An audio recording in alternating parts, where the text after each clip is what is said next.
왜 핀테크를 주목해야 하는가? 서문을 읽고 계신 여러분 반갑습니다. 시작을 바로 금융과 기술에 대한 이야기로 하면 교장 선생님의 훈화 같아서 재미없겠죠? 그럼 우리 모두가 관심 있는 돈 이야기로 시작해 보겠습니다. 지금 스마트폰을 꺼내서 금융권 연봉 또는 핀테크 연봉을 검색해 보세요. 자극적인 제목의 관련 기사들이 쏟아질 겁니다. 2023년 각 금융사의 공시에 따르면 22년 하나은행의 평균 연봉은 약 1억 1,700만 원이었고 국민은행은 약 1억 1,600만 원이었습니다. 카카오뱅크는 약 1억 6,400만 원, 업비트의 운영사인 두나무는 무려 2억 원이 넘습니다. 와, 엄청나네요. 이에 대해 임직원 수로 급여 총액을 나눈 평균 연봉이니 그런 것 아니냐, 신입사원 초봉이 중요하지 않느냐 라고 주장하시는 분도 있을 겁니다. 그렇다면 금융권 신입 연봉으로 검색해 볼까요? 10대 증권사의 대졸 신입의 초임 연봉은 5천만 원 수준, 그리고 은행권은 5천만 원에서 6천만 원대의 분포를 보인다고 합니다. 국내 어떤 산업보다 높습니다. 이러니 금융권이 취업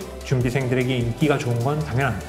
금융업계 연봉이 높은 이유에 대해서는 여러 주장이 있습니다. 업무 자체가 돈을 다루는 일이라 연봉이 적으면 그만큼 직원들의 사명감과 책임감이 떨어져 사고가 나서라는 의견도 있고요. 금융이 애초에 어려워서 인재를 구하기 어려우니 몸값도 높다는 의견도 있죠. 여기에 덧붙여서 저는 이렇게 생각합니다. 성장하는 분야였기 때문이라고요. 그간 전체 산업이 성장하면서 금융도 빠르게 성장했는데요. 산업이 성장하면 그에 속한 사람들도 큰 보상을 받고 몸값이 올라가기 마련입니다. 하지만 영원히 성장하는 산업은 없기에 금융도 부침이 예상된 적이 있었지만 오히려 2010년부터 모바일이 확산되면서 핀테크로 한 번 더 도약하게 됩니다. 금융과 기술을 결합한 단어인 핀테크를 예전에 제가 강의할 때는 다소 길고 장황하게 설명해야 했지만요.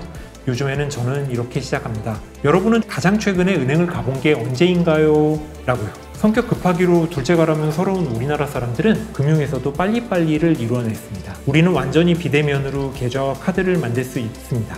신용카드가 배송되기 전에 스마트폰에 카드를 다운받아 삼성페이나 QR로 즉시 결제가 가능합니다. 병원을 다녀와서 보험회사에 서류를 보낼 때도 팩스를 쓸 필요가 없습니다. 손 안에서 몇 번의 클릭만으로 청구가 가능하죠. 우리가 하고 있는 모든 금융생활을 핀테크를 통해 스마트폰에서 편리하게 할 수 있습니다. 오히려 꼭 은행을 방문해야 할 업무를 찾기가 더 힘들어졌습니다. 핀테크로 달라지고 있는 금융의 단면입니다. 덕분에 요즘 말로 취업 A매치의 기존 금융권 외에도 빅테크, 카카오, 네이버, 또 핀테크, 토스나 뱅크샐러드가 포함되었죠. 이 분야 취준생이라면 취업 전략이 이제 전과는 달라져야 합니다. 예전에는 금융권 취업을 위해서 높은 토익 점수와 금융 자격증을 따는 데 전념했습니다. 지금은 모바일과 핀테크 트렌드부터 이해하고 전략을 짜야 합니다. 최근 각 금융사의 채용 공고에 디지털, AI, 모바일 등의 단어가 자주 등장하는 것은 우연이 아닙니다. 그럼 무엇을 통해 관련 정보를 얻을 수 있을까요? 금융, IT, 핀테크에 관한 책은 시중에도 많습니다. 생생하고 좋은 정보는 인터넷에도 많죠. 굳이 여러분의 귀한 돈과 시간을 이 책에 써야 할 이유가 무엇인지 많이 고민했습니다. 세 가지 이유에 대해서 말씀드리고 싶은데요. 첫 번째로, 저는 IT가 좋아서 통신사에 왔다가 우연치 않게 금융사로 오게 돼서 핀테크의 발전까지 함께하는 행운을 겪었습니다.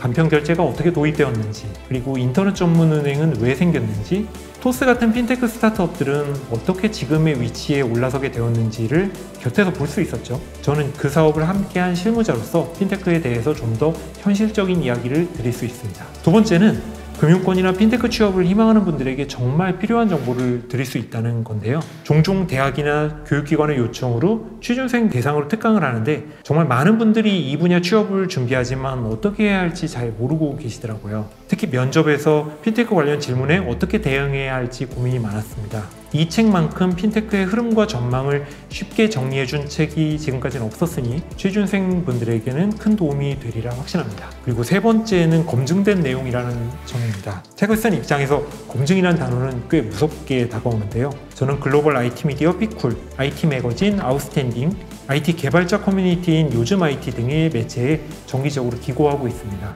제 브런치에도 핀테크 관련 글을 올리고 있고 이 글을 몇몇 커뮤니티에 올려서 의견을 구하는데요. 이때마다 긴장감에 두근두근합니다.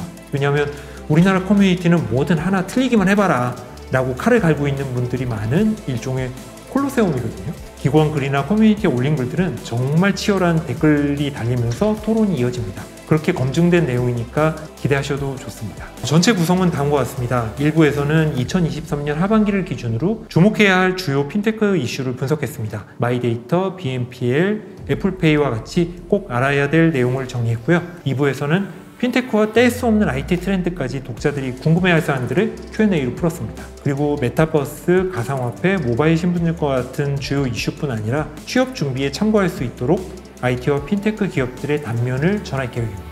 그리고 끝으로 3부에서는 다양한 핀테크 영역의 2024년 이후의 전망을 담았습니다. 최대한 객관적으로 그리고 냉정하게 살펴보았으니 관심 가는 분야를 읽어보시면 큰 도움이 되실 거라고 생각합니다. 2024년 핀테크 전반의 흐름과 미래에 대해서 이해하실 수 있도록 하는 것이 이 책의 목표입니다. 꼭 순서대로 읽을 필요는 없고요. 관심 가는 주제를 먼저 보셔도 됩니다. 그래도 전체적인 흐름을 잡기 위해서는 처음부터 읽는 것을 추천드리고요. 금융권 취업을 준비하는 사람에게는 더없이 좋은 교재가 될 거고, 현업에 있거나 핀테크 스타트업을 준비하는 분들에게, 또 관련이 없는 일반인 분들에게도 재미있게 읽으실 수 있을 겁니다 라고 제가 프롤로그를 썼네요. 재미있으실 거예요.